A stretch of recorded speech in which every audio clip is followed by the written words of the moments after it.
Hey guys, tonight we're diving into one of history's most fascinating figures, a king whose wisdom became legendary across nations and centuries. We're talking about King Solomon, a story that goes far beyond royal splendor and golden palaces. And before we start, just a heads up, you probably think you know this story, not because it is simple. Well, maybe it seems that way on the surface, but if you really dig into what theologians have explored for millennia, you'll realize this isn't just about a wise king. It is about divine gifts, human ambition, the burden of leadership, and the delicate balance between earthly power and spiritual wisdom. So before you get comfortable, take a moment to like the video and subscribe. But only if you genuinely enjoy exploring timeless wisdom that still guides leaders today. Also, I'd love to know what city you are watching from, and what is your take on wisdom versus knowledge?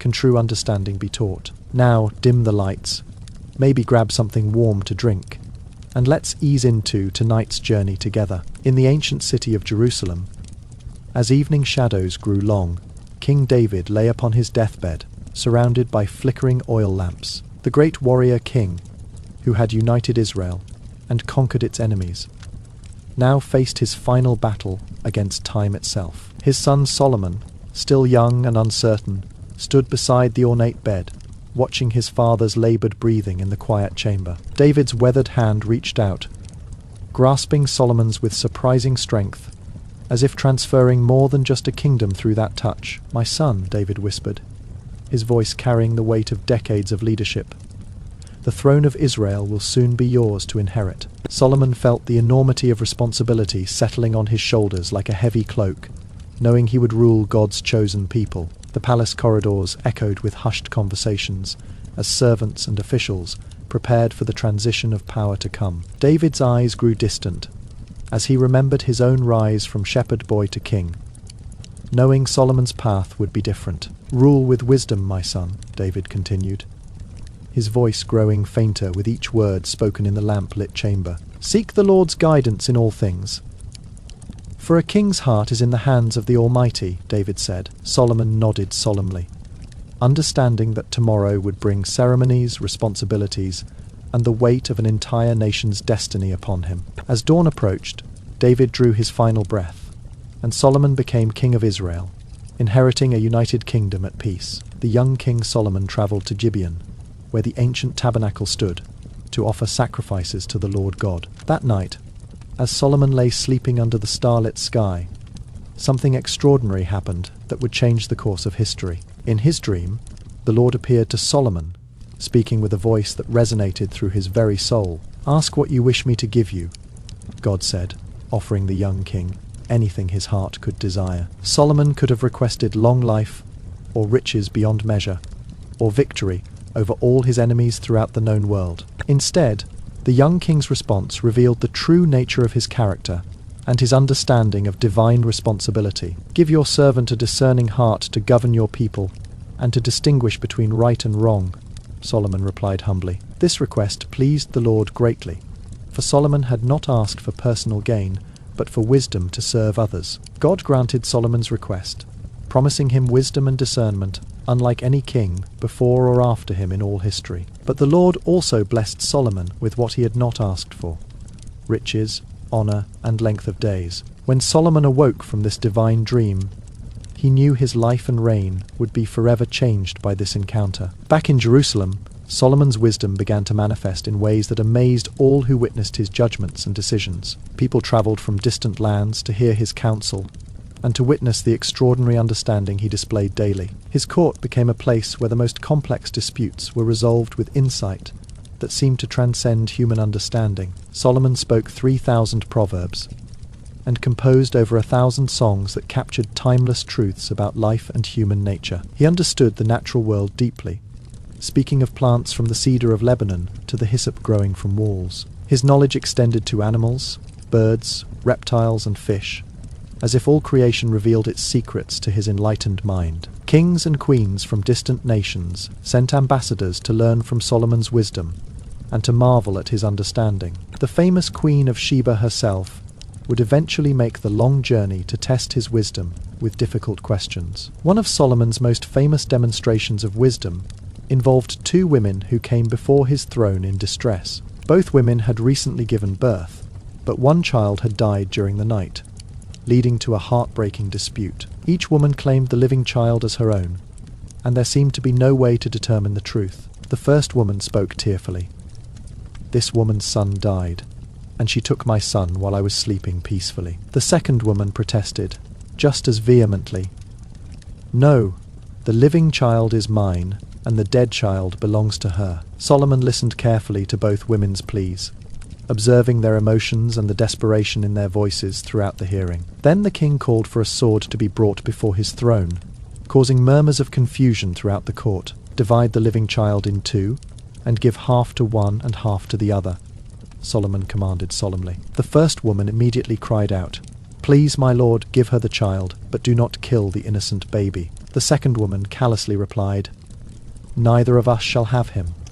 Let the child be divided as the king commands." Solomon immediately knew the truth and awarded the child to the first woman, who had shown true maternal love. Word of this wise judgment spread throughout Israel, and people marveled at the divine wisdom God had given their king. Solomon's greatest achievement was the construction of the magnificent temple in Jerusalem, fulfilling his father, David's deepest desire and dream. For 7 years, skilled craftsmen from Israel and neighboring nations worked tirelessly on this house of worship for God. The temple was built with the finest cedar wood from Lebanon, quarried stones, and decorations of pure gold throughout. No hammer or chisel was heard at the building site, as all stones were cut and shaped at distant quarries. The interior was lined with cedar wood and overlaid with pure gold, creating a breathtaking sanctuary for divine worship. 2 massive bronze pillars, named Jachin and Boaz, stood at the entrance, symbolizing God's strength and establishment of his house. The Holy of Holies contained the Ark of the Covenant,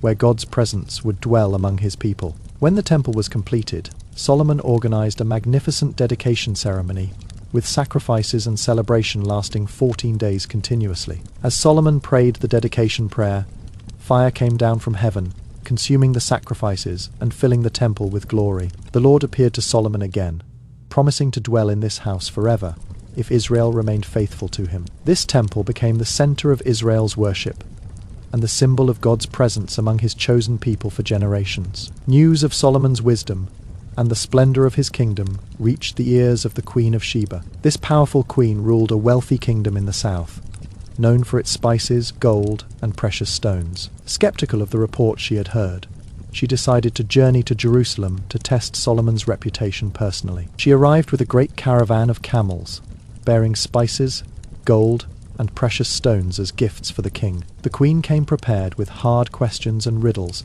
designed to challenge even the wisest of rulers and counselors. But Solomon answered every question she posed, demonstrating understanding that exceeded even her highest expectations and hopes. She marveled not only at his wisdom, but also at the prosperity and organization of his entire kingdom. The queen observed the food at his table, the seating of his officials, and the conduct of his servants. She saw the burnt offerings Solomon made at the temple, and was overwhelmed by the orderliness of his administration. "The report I heard in my own country about your achievements and wisdom was true," she declared with amazement. "But I did not believe these things until I came and saw with my own eyes," she continued honestly. The queen acknowledged that Solomon's wisdom and prosperity far exceeded the fame she had heard in distant lands. She blessed the Lord God of Israel for placing Solomon on the throne to execute justice and righteousness. Under Solomon's rule, Israel experienced its golden age of peace, prosperity, and international respect among all nations. The kingdom extended from the Euphrates River to the border of Egypt,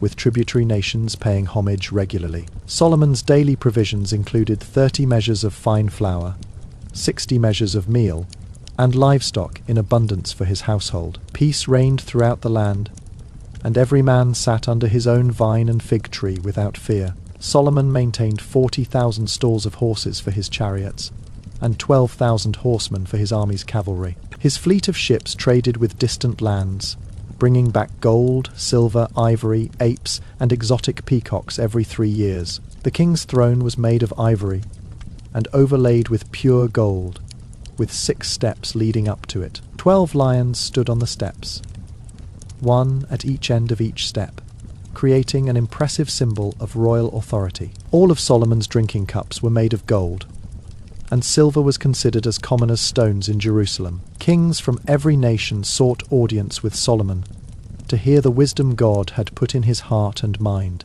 As Solomon's fame and wealth grew, so did his desire for political alliances through marriage with foreign princesses and noblewomen. He married Pharaoh's daughter and built her a special palace, along with wives from Moabite, Ammonite, and other nations. Eventually, Solomon had 700 wives of royal birth and 300 concubines, totaling 1,000 women in his household. These marriages were often political alliances, but they brought foreign influences and religious practices into Israel's capital city. The king's heart began to be divided as his foreign wives introduced their gods and religious customs. High places and altars were built for foreign deities, like Ashtoreth, Milcom, and Chemosh, on the hills around Jerusalem. Solomon's devotion to the Lord gradually weakened as he sought to please his many wives from different cultural backgrounds. The king, who had once asked only for wisdom, now seemed more concerned with earthly pleasures and international prestige. His enormous household required tremendous resources, leading to heavy taxation and forced labor among the Israelite people below. The unity and spiritual focus that had marked the early years of his reign began to fracture and deteriorate. Solomon's building projects extended far beyond the temple, encompassing palaces, fortifications, and cities throughout his vast kingdom. He built the house of the forest of Lebanon, his own palace, and elaborate quarters for his Egyptian wife. Massive fortification projects at Hazor, Megiddo, and Gezer required enormous amounts of forced labor from his own people. The king established store cities, chariot cities, and cavalry posts throughout his territory to maintain control and military strength. To fund these ambitious projects, Solomon imposed heavy taxes and conscripted laborers from among the Israelite tribes for months. The people began to groan under the burden of taxation and forced labor that disrupted their family lives and agricultural cycles. What had once been a kingdom of peace and prosperity now felt oppressive to many of Solomon's subjects. The king's personal expenses continued to grow as his lifestyle became increasingly extravagant and removed from his people's struggles. His daily food consumption could feed thousands of ordinary families, creating resentment among those who struggled to survive. The wisdom that had once served justice now seemed directed primarily toward maintaining royal luxury and international political advantages. As Solomon aged, his heart turned away from the Lord God of Israel, who had appeared to him twice. The foreign gods of his wives gained influence in his household, and pagan rituals were practiced openly in Jerusalem. Solomon even built high places for Chemosh and Molech on the Mount of Olives, directly across from the temple. The Lord became angry with Solomon because his heart had turned away despite receiving direct divine revelations and blessings. God sent the prophet Ahijah to warn Solomon about the consequences of his spiritual infidelity and disobedience to divine commands. "Since you have not kept my covenant and decrees, I will tear the kingdom away from you," the Lord declared. However, for the sake of David his father, the kingdom would not be torn away during Solomon's lifetime. Instead, judgment would come upon his son, though one tribe would remain for David's sake and Jerusalem's honor. The Lord raised up adversaries against Solomon, including Hadad the Edomite and Rezin son of Eliada from Damascus. These enemies brought trouble and military pressure that had not existed during the peaceful early years of Solomon's reign. Among Solomon's officials was a young, capable man named Jeroboam, who supervised the labor force from Joseph's tribes. Jeroboam witnessed firsthand the growing oppression of the people and the heavy burdens imposed by the king's ambitious projects. One day, as Jeroboam was leaving Jerusalem, the prophet Ahijah met him on the road, wearing a new cloak. The prophet took his new cloak and tore it into 12 pieces, giving 10 pieces to Jeroboam as a prophetic sign. "Take 10 pieces," Ahijah said, "for this is what the Lord God of Israel says about the future kingdom. I will tear the kingdom out of Solomon's hand and give you 10 tribes to rule," the prophet continued prophetically. But Solomon would retain one tribe for the sake of David and the city of Jerusalem that God had chosen. When Solomon learned of this prophecy, he tried to kill Jeroboam, but the young man fled to Egypt for safety. This marked the beginning of the end of the United Kingdom that David had established through conquest and diplomacy. The seeds of division and civil war were now planted. waiting only for Solomon's death to sprout into national tragedy. In his later years, Solomon reflected on the vanity of human achievement and the fleeting nature of earthly success. The king who had everything began to understand that wisdom itself could become a burden when it revealed life's ultimate emptiness. "Vanity of vanities," he would write, "all is vanity under the sun," as he contemplated the meaninglessness of human striving. Even his great building projects and international fame seemed hollow when measured against eternity and divine purpose throughout the ages. Solomon observed that both the wise man and the fool face the same fate in death, questioning the value of wisdom itself. He saw that increased knowledge often brought increased sorrow, and that human achievement was ultimately temporary and fleeting like morning mist. The king realized that fear of the Lord was the beginning of wisdom, but he had allowed that fear to diminish over time. His pursuit of pleasure, knowledge, and accomplishment had led to a profound sense of emptiness and spiritual dissatisfaction that wealth couldn't cure. Solomon's writings during this period reflected deep philosophical questions about the meaning and purpose of human existence under divine sovereignty. The great king began to understand that true fulfillment could only come through proper relationship with the Almighty God of Israel. Solomon's story teaches us about the dangers of allowing our hearts to be divided between God and worldly attractions. His early request for wisdom pleased God, but his later pursuit of foreign alliances and pagan practices led to spiritual disaster. The king's 1,000 women represent more than marital excess.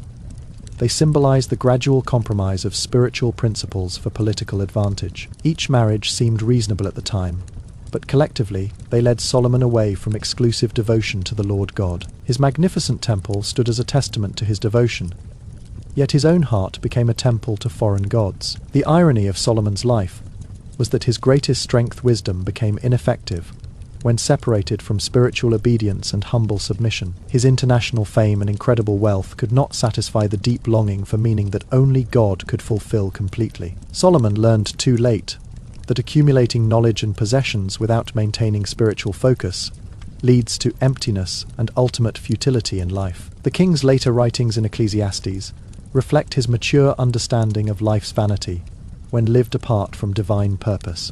His legacy reminds us that even the wisest among us need constant vigilance to maintain pure hearts before God. Solomon reigned over Israel for 40 years, and his death marked the end of the United Kingdom's golden age. His son Rehoboam inherited the throne, but lacked the wisdom and humility that had initially characterized his father's early reign. When the people requested relief from the heavy burdens Solomon had imposed, Rehoboam foolishly promised to make them even heavier. This harsh response fulfilled the prophet's warning, and 10 tribes broke away under Jeroboam's leadership, forming the northern kingdom of Israel. Only Judah and Benjamin remained loyal to Rehoboam, creating the southern kingdom that would continue David's royal lineage through history. The magnificent kingdom that Solomon had inherited intact from his father was now permanently divided due to his spiritual compromises. The temple remained in Jerusalem, but the unity of God's people was shattered, leading to centuries of conflict and warfare.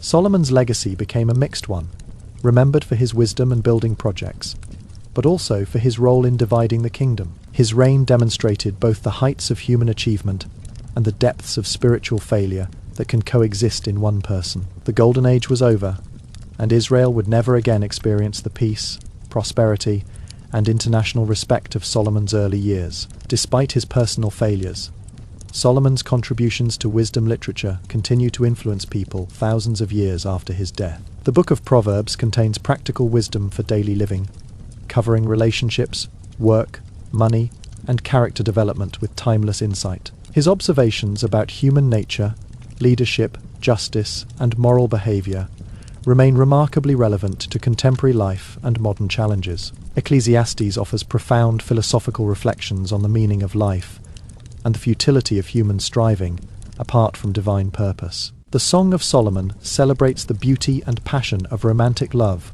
within the context of committed relationship and mutual devotion. These writings reveal that even in his spiritual decline, Solomon retained the ability to articulate deep truths about human existence. His proverbs teach that the fear of the Lord is the beginning of wisdom, a truth he learned through painful personal experience. Solomon's literary legacy demonstrates that wisdom is not merely intellectual knowledge, but practical understanding that leads to righteous living and meaningful relationships. His writings continue to guide people in making wise decisions about money, relationships, work, and spiritual priorities in every generation. The King's words remind us that true success is measured not by worldly achievement, but by faithfulness to God's principles. Solomon's story illustrates the unique challenges faced by those who wield great power and influence in any society or generation. The young king's initial humility and request for wisdom to serve others set a beautiful example of leadership motivated by service.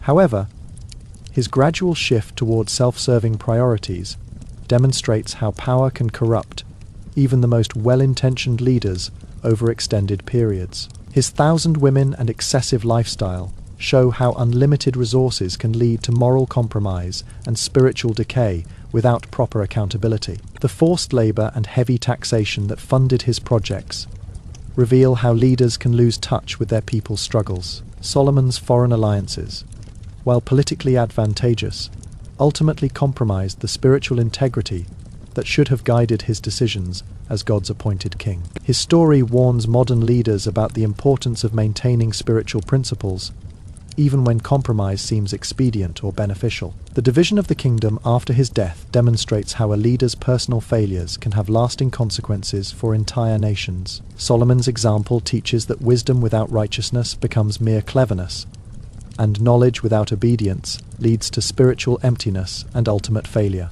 True leadership requires not only competence and intelligence, but also humility, integrity, and unwavering commitment to moral and spiritual principles. Solomon's royal court became the most magnificent and sophisticated center of learning and culture in the ancient Near Eastern world. Scholars, poets, musicians, and wise men from every nation gathered in Jerusalem to participate in intellectual discussions and cultural exchanges. The king's palace complex covered 13 acres and took 13 years to complete, rivaling any structure built by ancient civilizations. His throne room, called the Hall of Justice, was panelled entirely with cedar from Lebanon and overlaid with the finest gold. The king held court here daily, settling disputes and making decisions that affected millions of people across his vast empire. His personal bodyguard consisted of 60 mighty men, each chosen for their strength, loyalty, and skill in warfare and protection. Solomon's royal robes were woven from the finest materials available, dyed with purple from Phoenician merchants, and adorned with precious stones. His crown was crafted from pure gold, and set with diamonds, rubies, emeralds, and sapphires that caught the light magnificently. During state banquets, the king's table groaned under the weight of delicacies from every corner of his kingdom and beyond. Exotic fruits from distant lands, rare spices from Arabia, and the finest wines from his own vineyards delighted distinguished guests. Solomon's diplomatic relationships extended from Egypt in the south to the Euphrates River in the north, creating unprecedented regional stability. His marriage to Pharaoh's daughter sealed an alliance with Egypt that brought peace and prosperity to both nations for decades. Trade agreements with Phoenician kings provided Israel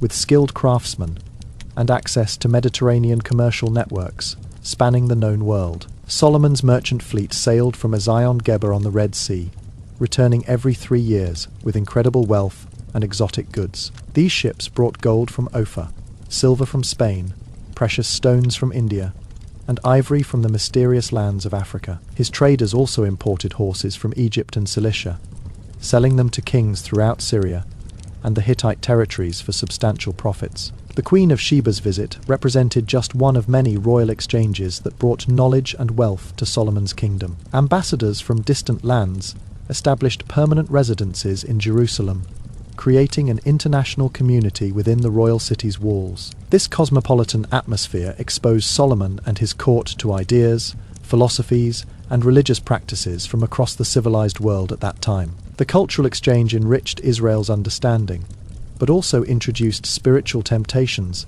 that would eventually compromise the king's devotion to God. During the peaceful middle years of his reign, Solomon began composing the proverbs and songs that would become his greatest literary legacy. He rose early each morning, before the demands of kingship began, to meditate and write down the insights that flowed from his God-given wisdom. His proverbs covered every aspect of human life: relationships between parents and children, the nature of friendship, and principles of honest business. He wrote about the virtues of hard work and the dangers of laziness, creating timeless guidelines for personal success and integrity. Solomon's observations about human nature were remarkably perceptive, revealing patterns of behavior that remained consistent across cultures and centuries of human history. He understood how pride leads to destruction, how gentle words can turn away anger, and how integrity builds trust in communities. His writings on wealth and poverty showed deep understanding of economic principles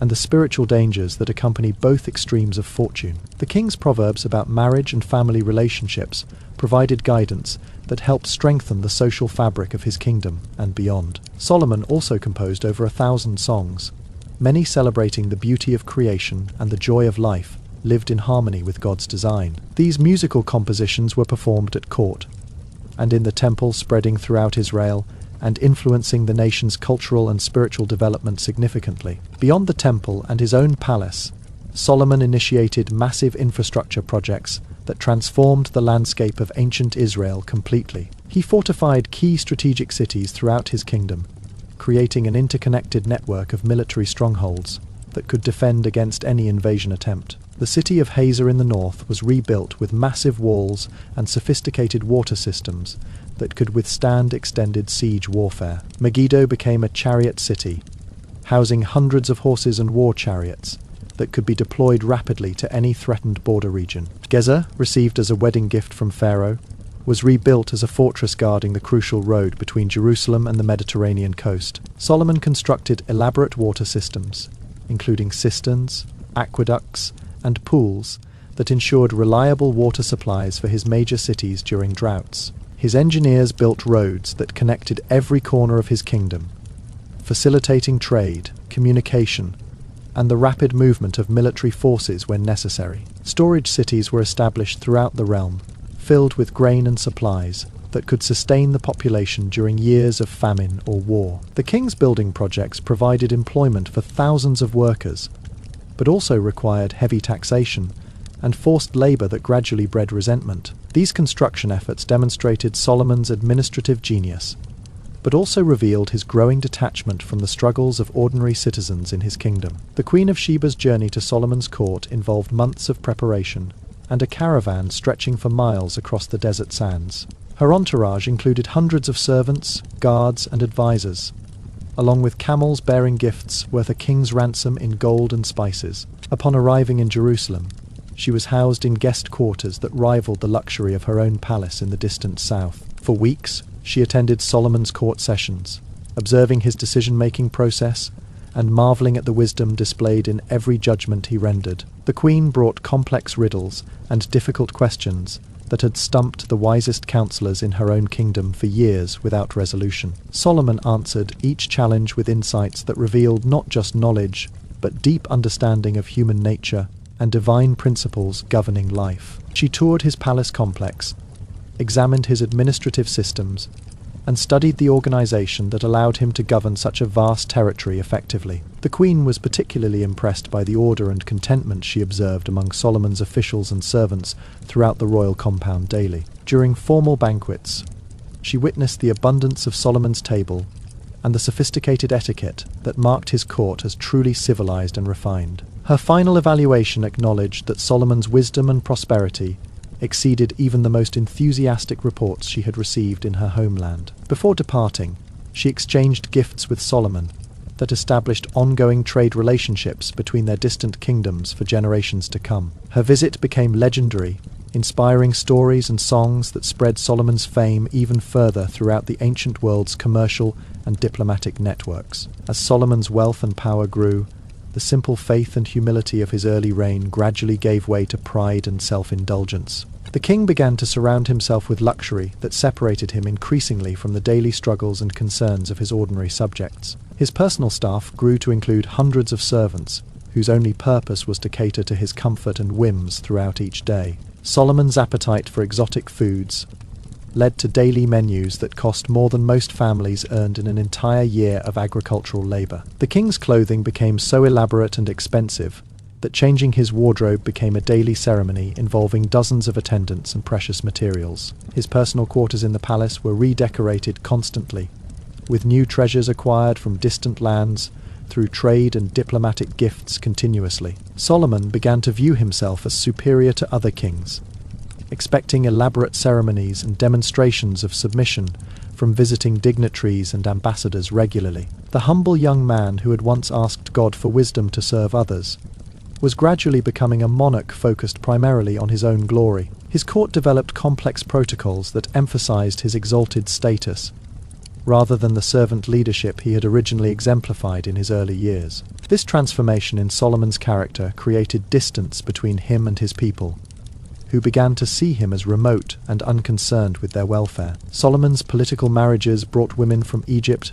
Moab, Ammon, Edom, Phoenicia, and other nations into the heart of Israel's capital city. Each wife brought her own servants, customs, religious practices, and expectations about how she should be honoured and accommodated in the royal household. The king built separate quarters for each major wife, along with shrines where they could worship the gods of their homelands without interference. These foreign women gradually influenced Solomon's daily routines, introducing practices and celebrations that had never before been seen in Jerusalem's royal court. Some wives brought sophisticated knowledge of arts, literature, and music from their cultures, enriching the intellectual atmosphere of the palace complex. Others introduced political perspectives and strategic insights that helped Solomon navigate the complex international relationships that sustained his kingdom's prosperity and security. However, many wives also brought religious devotions that conflicted directly with Israel's commitment to worship only the God of Abraham, Isaac, and Jacob. The king found himself participating in festivals and ceremonies that honored foreign deities, initially out of courtesy, but gradually with growing personal involvement. Solomon's heart became divided as he tried to please his many wives while maintaining his role as the leader of God's chosen people. This internal conflict led to compromises that would have seemed impossible to the young king, who had once requested only wisdom to serve God faithfully. Solomon's 700 wives of royal birth represented political alliances with virtually every significant kingdom and city-state in the ancient Near East region. His 300 concubines, many of whom were gifts from subordinate rulers, created a household that resembled a small city rather than a royal family. Managing this enormous household required a complex administrative system, with officials responsible for different groups of women and their various cultural needs and requirements. The king's domestic arrangements consumed vast resources, as each woman expected to be maintained in a style appropriate to her royal or noble background. Separate kitchens prepared foods according to different cultural and religious dietary requirements, while craftsmen created clothing and jewelry suitable for each woman's traditions. The palace complex expanded repeatedly to accommodate new wives and their entourages, creating a sprawling compound that covered several acres of Jerusalem's highest hill. Religious festivals and observances multiplied as Solomon acknowledged the holy days and ceremonies important to his wives from their various homelands and traditions. The king's schedule became increasingly complicated as he attempted to spend appropriate time with wives from different kingdoms, while maintaining his governmental responsibilities. Court intrigue intensified as different wives competed for influence over Solomon's decisions, particularly regarding trade relationships and political alliances with their homelands. The simple devotion to God that had characterized Solomon's early reign became increasingly diluted amid the competing religious and cultural influences within his own household. Children born to these various wives created succession questions and international complications that would plague Israel long after Solomon's death had passed. The 1,000 women ultimately represented not just Solomon's diplomatic success, but also the spiritual compromise that led to his kingdom's eventual division and decline. On the hills surrounding Jerusalem, Solomon constructed elaborate shrines and altars dedicated to the various gods worshipped by his foreign wives. The high place built for Chemosh, the god of Moab, featured a massive stone altar where sacrifices were offered according to Moabite religious customs. Ashtoreth, the goddess of the Phoenicians, received a beautiful temple with sacred groves and fertility symbols that attracted worshippers from throughout the region. Milcom, the abomination of the Ammonites, was honored with a shrine that included practices that violated God's laws given to Moses centuries earlier. These foreign religious sites created a spiritual landscape around Jerusalem that directly competed with the temple's call to exclusive worship of Israel's God. Solomon personally participated in some of these foreign religious ceremonies, offering incense and sacrifices to gods his wives considered essential to their cultural identity. The king justified these compromises as diplomatic necessities, arguing that religious tolerance was required to maintain the international alliances that sustained his kingdom's prosperity. However, his participation in pagan worship violated the fundamental covenant that bound Israel's kings to serve only the God who had chosen their nation. Common Israelites became confused about religious expectations, as their king seemed to approve of practices that their prophets and priests condemned as spiritually dangerous. The high places became centers of activity that drew people away from the temple and introduced religious practices that corrupted Israel's distinctive spiritual heritage. Solomon's religious compromises created spiritual precedents that would influence Israel's kings for generations, leading to repeated cycles of apostasy and divine judgment throughout their history. Solomon's ambitious building projects and lavish lifestyle required increasingly heavy taxation that strained the resources of his subjects throughout the kingdom. The king imposed tribute obligations on conquered territories, but even these substantial payments were insufficient to fund his expanding governmental and personal expenses annually. Forced labor requirements pulled men away from their farms and businesses for months at a time, disrupting family life and agricultural productivity. The corvée system, borrowed from Egyptian administrative practices, required every Israelite family to provide labor for royal projects on a rotating basis throughout each year. This forced labor built Solomon's magnificent structures, but created resentment among people who had once viewed their king as a wise and benevolent ruler. Heavy taxation to fund the royal household meant that ordinary families struggled to meet their basic needs, while supporting the king's extravagant lifestyle. Solomon's officials became increasingly oppressive in collecting taxes and enforcing labor requirements, further alienating the king from his people's daily struggles and concerns. The economic policies that sustained Solomon's glory created social tensions that would eventually explode into civil war after his death removed his personal authority. Regional differences in tax burden and labor requirements created jealousy between tribes, undermining the national unity that David had carefully built and maintained. Solomon's focus on international trade and diplomacy caused him to lose touch with the agricultural economy that provided livelihood for most of his subjects. The king's economic advisors came primarily from urban merchant backgrounds and had little understanding of the rural communities that bore the heaviest burden of royal taxation. God's prophets began to warn Solomon about the spiritual dangers inherent in his religious compromises and growing attachment to worldly power and pleasure. The prophet Ahijah delivered explicit messages about the consequences that would follow if Solomon continued to turn away from exclusive devotion to Israel's God. Nathan, David's old counselor, lived to see Solomon's early reign, but died before witnessing the spiritual decline that marked his later years on Israel's throne. Other prophets spoke boldly about the king's violations of the law given to Moses, particularly regarding marriage to foreign women and worship of other gods. Solomon initially listened respectfully to prophetic warnings, but gradually became defensive about criticism of his policies and personal choices as king. The king's advisors increasingly consisted of men who told him what he wanted to hear, rather than those who would challenge his decisions with divine perspective. Solomon began to view prophetic warnings as threats to his authority, rather than expressions of divine concern for his spiritual welfare and the nation's future. His responses to prophetic messages became more political than spiritual, as he calculated the implications for his international relationships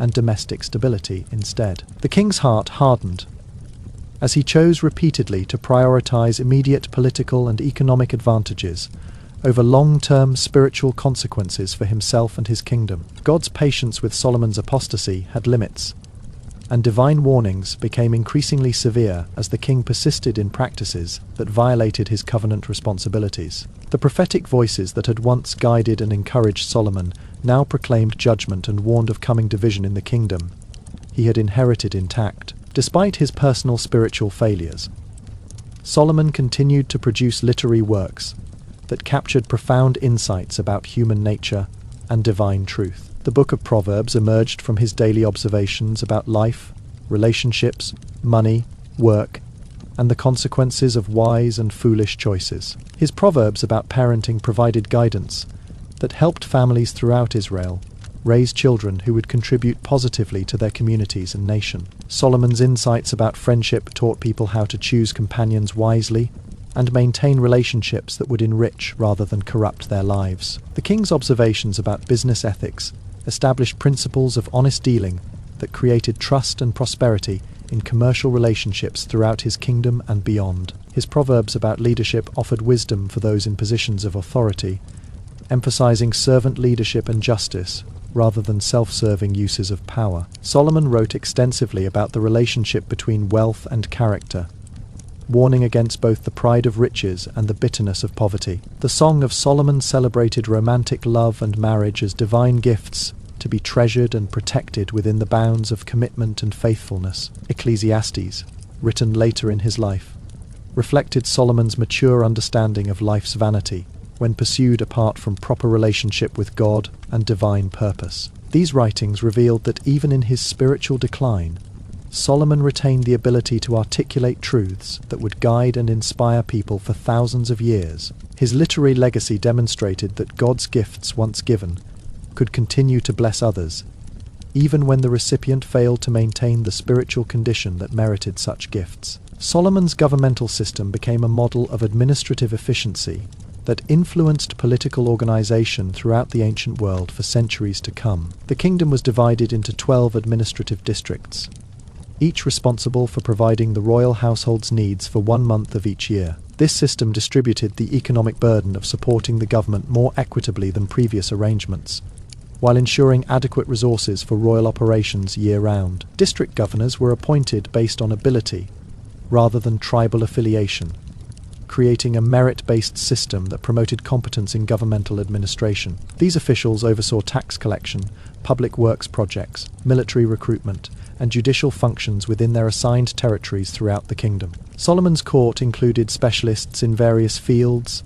architects, engineers, scribes, translators, and experts in international law and diplomatic protocol regularly. The king established schools for training governmental officials, creating an educated class that could manage the complex affairs of his expanding kingdom effectively. Record-keeping systems documented every aspect of governmental operations, from tax collections to military supplies, creating accountability and preventing corruption in official duties. Solomon's judicial system included courts at various levels, with appeals processes that ensured fair treatment for citizens throughout his vast territorial holdings. Trade regulations established standards for weights, measures, and currency that facilitated commerce while protecting consumers from fraudulent practices in marketplaces. His administrative innovations created stability and prosperity, but also established bureaucratic structures that would eventually become oppressive burdens on the people they were designed to serve. Solomon's diplomatic achievements created a network of peaceful relationships that brought unprecedented prosperity and security to the region for decades of his reign. His marriage alliances were carefully calculated to neutralize potential enemies, while creating profitable trade relationships with distant kingdoms and city-states throughout the known world. The king's court became a center of international diplomacy, where ambassadors from various nations negotiated treaties, trade agreements, and military alliances regularly. Solomon's reputation for wisdom and justice made him a sought-after mediator in disputes between other kings, enhancing his influence throughout the ancient Near East. His diplomatic gifts, including rare spices, precious metals, and exotic animals, became legendary for their extravagance and appropriateness to each recipient's cultural preferences. The king's multilingual court could conduct negotiations in Egyptian, Phoenician, Aramaic, and other languages, facilitating communication with diverse international partners effectively. Solomon's intelligence network provided information about political developments throughout the region, allowing him to anticipate problems and adjust his diplomatic strategies accordingly. His peaceful foreign policy allowed resources to be invested in development rather than military campaigns, contributing to the prosperity that marked his reign's middle period. The king's international marriages created family connections that helped prevent wars and facilitated communication between Israel and neighboring kingdoms for generations to follow. Solomon's diplomatic success demonstrated that wisdom and negotiation could achieve more than military conquest, establishing principles of international relations that influenced ancient diplomacy significantly. However, these same diplomatic marriages that brought peace also introduced the foreign influences that would eventually compromise Solomon's spiritual integrity and threaten his kingdom's covenant relationship. Solomon's building projects required a massive workforce that was organized according to sophisticated labor management systems borrowed from Egyptian and Mesopotamian administrative practices. Skilled craftsmen from Phoenicia worked alongside Israelite laborers to create structures that combined the best techniques available in the ancient world at that time. The corvée system rotated labor obligations among Israelite families, ensuring that no single community bore an unfair share of the work burden for extended periods. Foreign workers, primarily from conquered territories, provided much of the heavy labor for quarrying stone and transporting materials to construction sites throughout the kingdom. Master craftsmen supervised work crews and trained apprentices in specialized skills like stone carving, metalworking, and woodworking that would benefit the kingdom for generations. Solomon's labor policies created employment opportunities, but also disrupted traditional family and agricultural patterns that had sustained Israelite society for centuries under previous rulers. The king's projects required seasonal coordination with agricultural cycles to avoid conflicts between royal work requirements and essential farming activities throughout the kingdom. Women participated in specialized crafts, like textile production, creating the elaborate fabrics needed for the temple's furnishings and the royal household's extensive wardrobe needs. Children learned trades by working alongside their parents on royal projects, acquiring skills that would provide economic opportunities throughout their adult lives in Solomon's prosperous kingdom. The social mobility created by Solomon's projects allowed talented individuals from humble backgrounds to advance based on their abilities, rather than their tribal affiliations or family connections. However, the disruption of traditional social patterns also created tensions and resentments that would contribute to the kingdom's division after Solomon's death ended his personal authority. As Solomon entered the final decades of his reign, the spiritual compromise that had marked his middle years accelerated into open apostasy and rebellion against God. The king's participation in foreign religious ceremonies became more frequent and enthusiastic,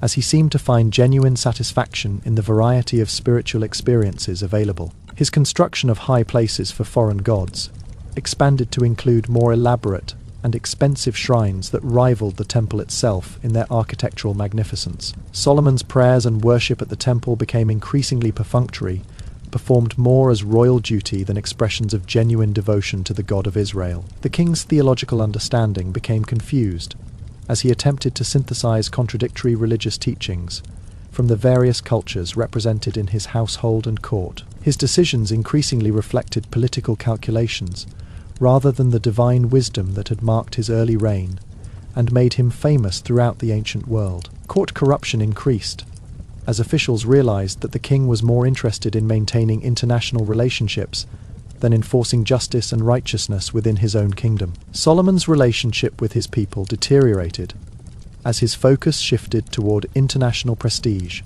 and personal pleasure rather than the welfare of his subjects. The king's health began to decline under the stress of managing his enormous household, and the internal conflicts created by his divided loyalties and spiritual compromise. Rebellions and civil unrest increased throughout the kingdom as people lost confidence in their king's wisdom and questioned his commitment to Israel's covenant with God. The unity that had characterized Israel under David and during Solomon's early reign began to fracture along tribal and regional lines that would eventually destroy the kingdom. Solomon's commercial enterprises extended far beyond Israel's borders, establishing trade networks that spanned from Spain to India across the ancient world's vast territories. His partnership with Hiram, king of Tyre, created a naval force that dominated Mediterranean commerce and brought unprecedented wealth to both kingdoms for decades. The ships built at Ezion Geber on the Red Sea were marvels of ancient engineering,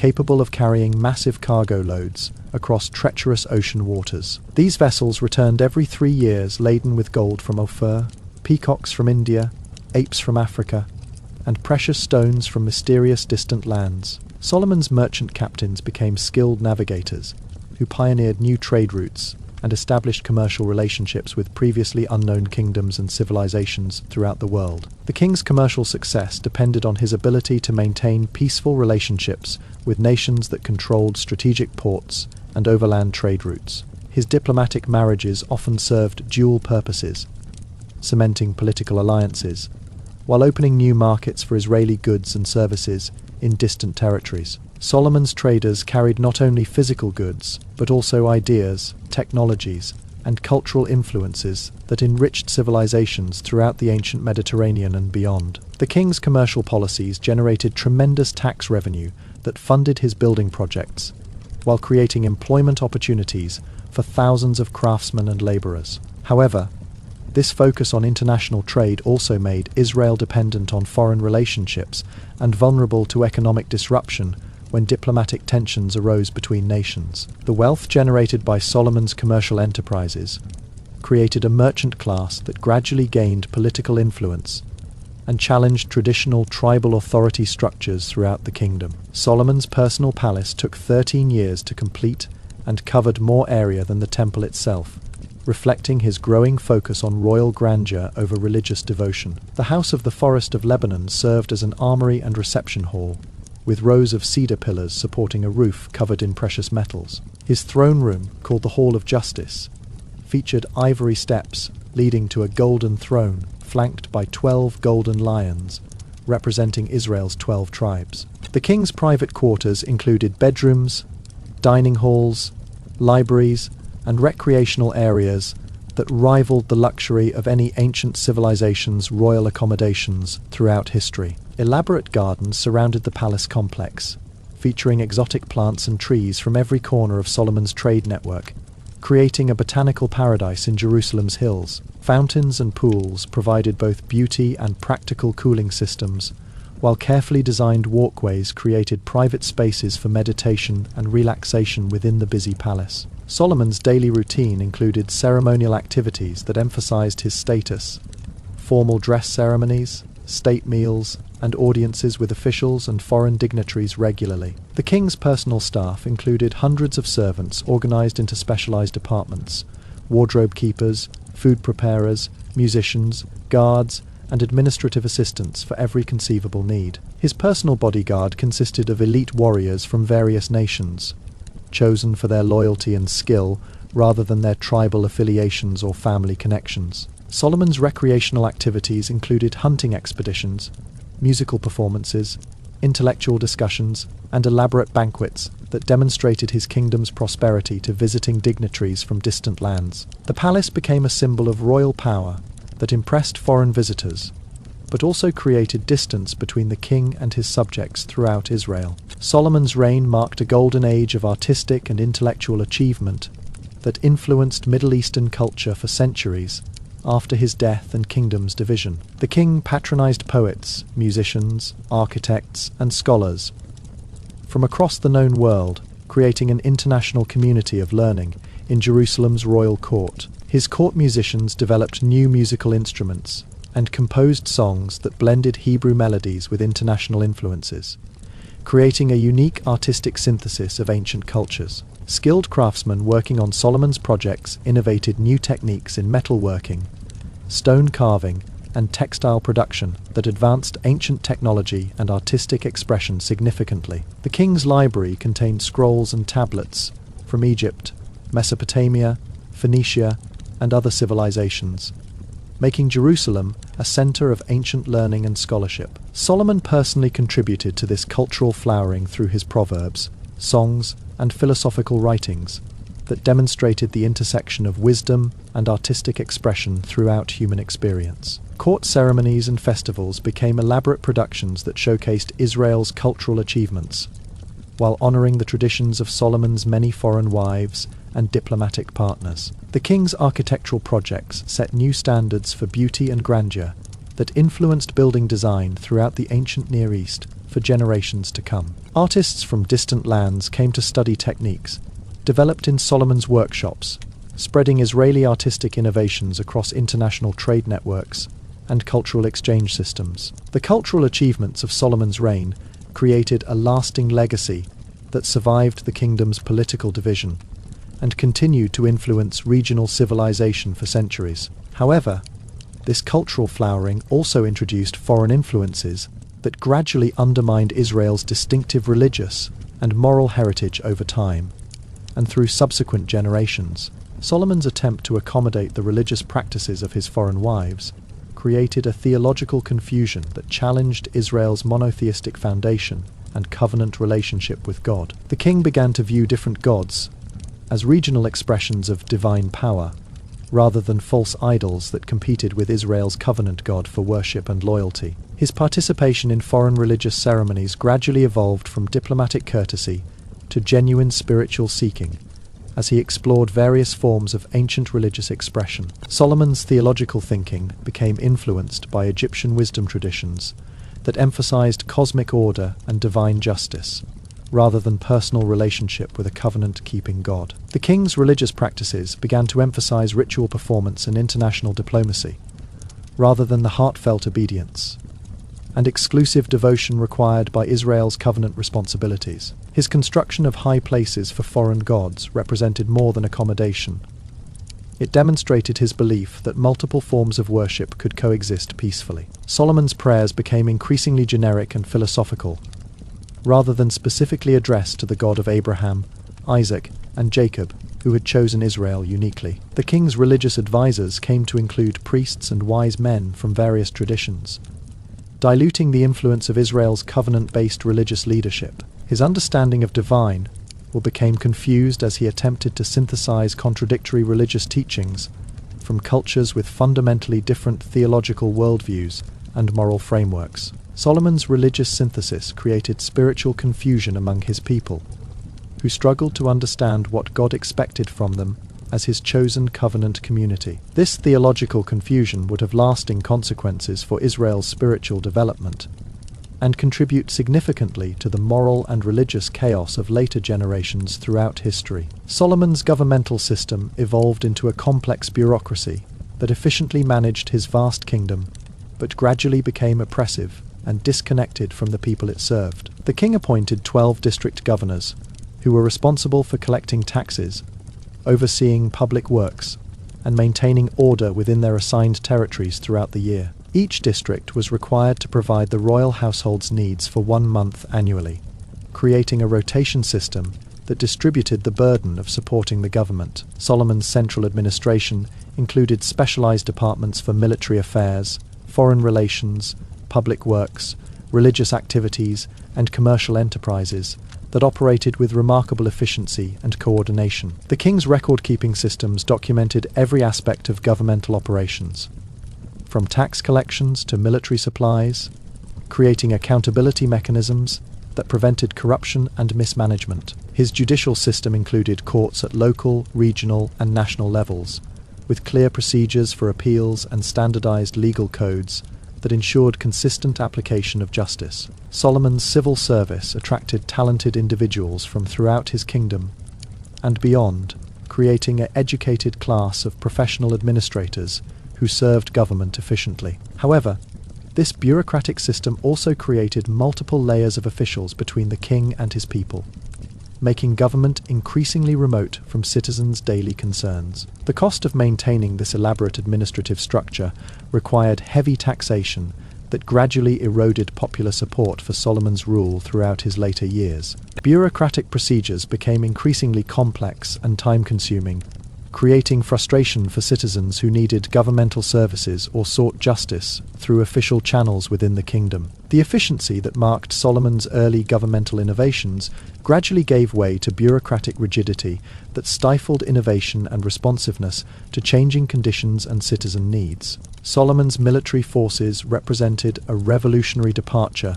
from Israel's traditional reliance on tribal militias and divine intervention in warfare against their enemies. The king established a professional army with specialized units, infantry, cavalry, chariot forces, and siege engineers trained in the latest military technologies available. His chariot cities housed thousands of horses and hundreds of war chariots that could be deployed rapidly to any threatened frontier throughout his vast kingdom. Solomon's military engineers developed sophisticated fortification systems that combined massive walls with advanced water systems and storage facilities for withstanding extended sieges successfully. The king's intelligence network provided information about potential threats and political developments throughout the region, allowing proactive diplomatic and military responses to emerging challenges. His officer corps included professionals from various nations who brought diverse military experience and tactical knowledge to Israel's defense planning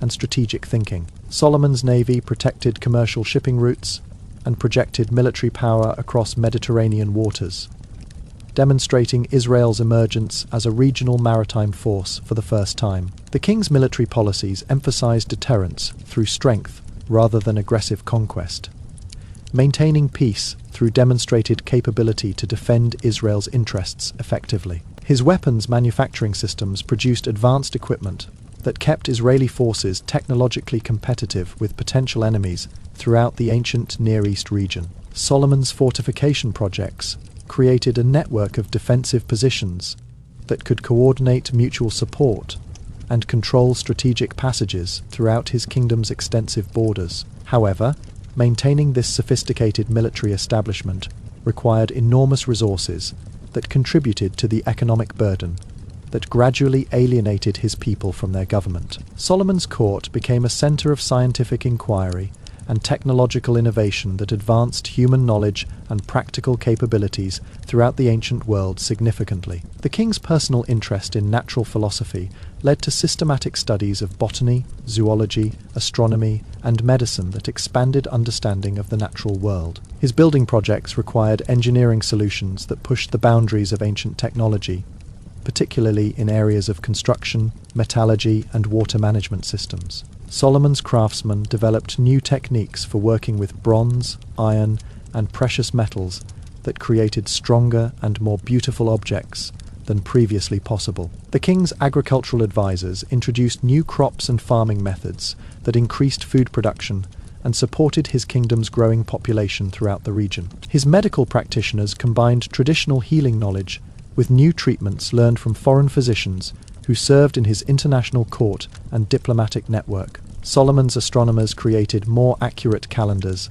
and improved navigation techniques that benefited both religious observances and commercial shipping throughout the Mediterranean world. The king's architects pioneered new construction methods that allowed larger and more elaborate buildings, while maintaining structural integrity and artistic beauty simultaneously. His engineers developed sophisticated water systems that included aqueducts, cisterns, and drainage systems that supported urban populations and agricultural development throughout his kingdom. Solomon's technological innovations spread throughout his trade network, influencing technological development across the ancient world and contributing to general advancement of human civilization. The scientific approach to problem solving that characterized his court represented a significant advancement in human intellectual development and systematic thinking about natural phenomena. Solomon's economic policies transformed Israel from a primarily agricultural society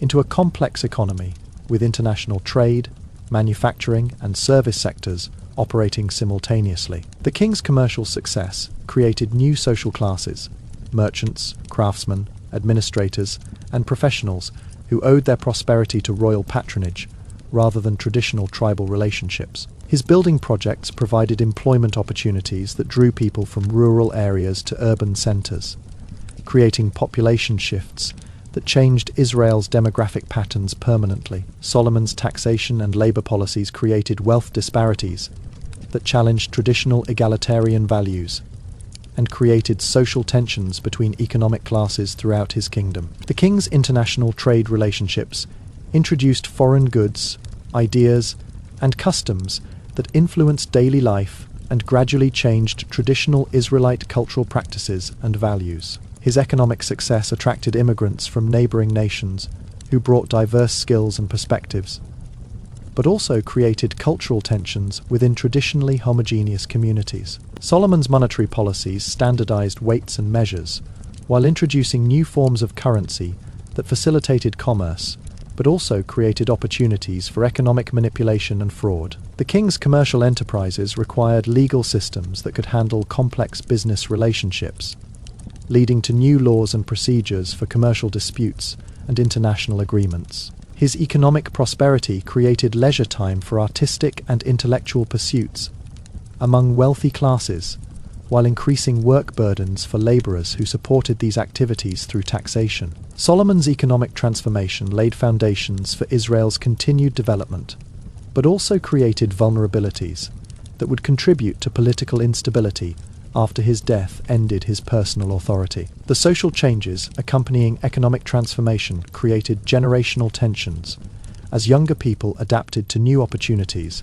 while elders mourned the loss of traditional ways of life. During Solomon's later years, regional and tribal resentments began to surface as the burdens of his reign fell unevenly across different parts of his kingdom. The northern tribes, particularly Ephraim and Manasseh, bore heavier labor and taxation burdens, while receiving fewer benefits from the king's Jerusalem-centered development projects and policies. Southern tribes, especially Judah, benefited disproportionately from proximity to the capital, and enjoyed preferential treatment in governmental appointments and commercial opportunities throughout the kingdom. Solomon's policies favored urban areas and international trade routes, while neglecting rural communities that maintained traditional agricultural lifestyles and tribal social structures. The king's centralization of religious worship in Jerusalem's temple diminished the importance of local religious centers and traditional sites that had served tribal communities for centuries. His appointment of non-tribal administrators and foreign advisors undermined traditional leadership structures and created resentment among established families and tribal elders throughout the kingdom. Solomon's heavy taxation to fund royal projects strained family resources and forced many small farmers into debt, creating economic distress in previously prosperous rural communities. The king's forced labor policies disrupted agricultural cycles and family life, particularly affecting communities that depended on seasonal farming for their survival and prosperity. His religious compromises scandalized faithful Israelites, who viewed foreign worship practices as violations of their covenant relationship with God and threats to national identity. Solomon's focus on international relationships and diplomatic marriages created perception that he cared more about foreign approval than domestic welfare and traditional Israelite values. These growing tensions would explode into civil war immediately after Solomon's death, when his son Rehoboam inherited a kingdom already fracturing along tribal and regional lines.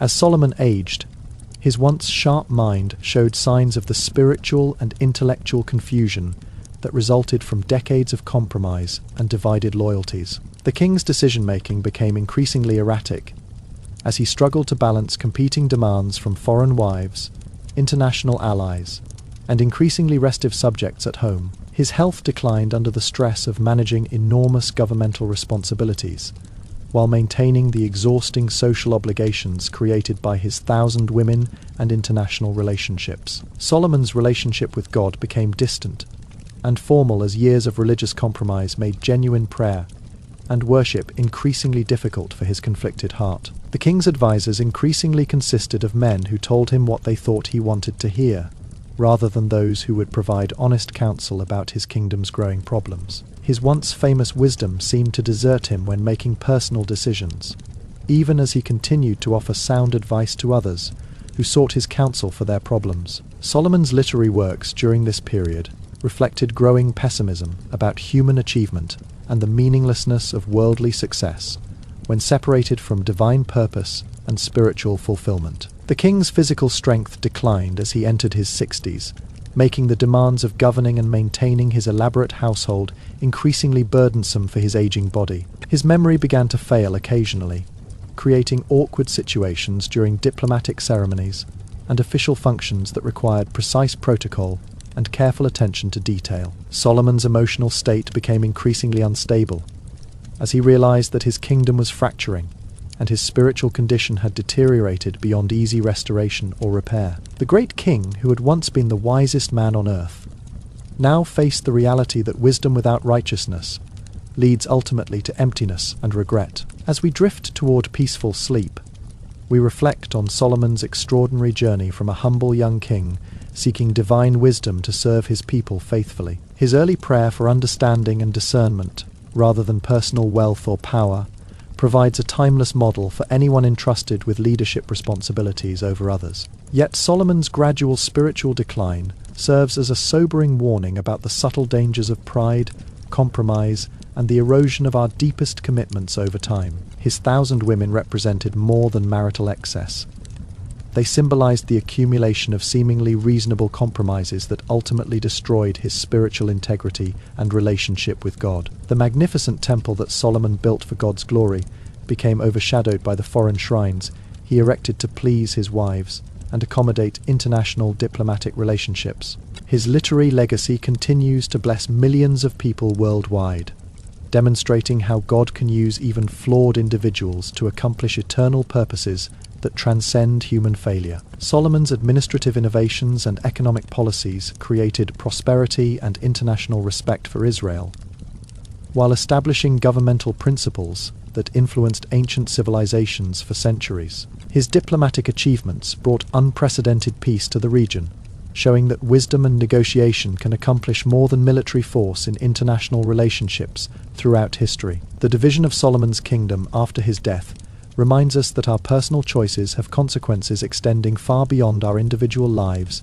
and affecting future generations. His story teaches that spiritual vigilance is required throughout our lives, as even the wisest and most blessed remain vulnerable to pride and gradual spiritual compromise. The king's later understanding that all human achievement is vanity, apart from God, reflects mature wisdom gained through painful experience of life's ultimate emptiness without divine purpose. Solomon's example encourages us to seek wisdom for serving others, while warning about allowing success to corrupt our spiritual priorities and relationship with God. As you close your eyes tonight, remember that true wisdom begins with reverence for God and humble submission to his sovereign plan for your life. May Solomon's positive example inspire you to use whatever gifts God has given you in faithful service to others, and for his glory alone throughout your life. Let his failures remind you of the importance of maintaining spiritual disciplines and accountability relationships that keep your heart focused on eternal values. Rest peacefully, knowing that God's grace extends to all who seek him sincerely, regardless of past failures or present struggles with spiritual weakness and compromise. Sleep well, reflecting that wisdom without righteousness becomes mere cleverness, while knowledge without obedience leads to emptiness and ultimate spiritual failure in life. May your dreams be filled with visions of serving God faithfully in whatever role he has called you to fulfill in his eternal kingdom. Remember as you rest that the fear of the Lord is the beginning of wisdom,